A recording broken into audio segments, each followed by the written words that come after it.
মায়ের ধাক্কায় কাঁচা ঘুম ভেঙে যাওয়াতে এক ঘুম নিতে গিয়ে মনে পড়ে গেল আজ তো আমার জীবনের সেই দুর্দিন। ঘড়িতে তখন সবেমাত্র ভোর 4টে বাজে। জীবনে এই প্রথম হয়তো সূর্যোদয় দেখব। শীতকাল, ফেব্রুয়ারি মাস, শিলিগুড়িতে বেশ ঠান্ডা।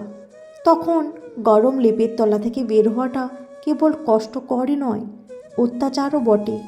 কোনো মতে নিজের রাগটা সম্বরণ করে মায়ের সাথে লেপ ছেড়ে সোয়েটার শাল গায়ে জড়িয়ে নিচে নেমে দেখলাম গোল হয়ে বাড়ির অন্যান্যরা আমার অপেক্ষা করছে। আমাকে নামতে দেখেই উলু দিতে শুরু করলো। তার মধ্যে আমার কাকিমা বলে উঠল, ওকে কেউ শাড়িটা পরিয়ে দে। দিদি বৌদিদের মধ্যে তৎপরতা লেগে গেল, কে আগে জবাইয়ের পাঁঠাকে সাজাবে। সবাইকে হারিয়ে মামাতো বৌদি সেই চান্সটা পেল।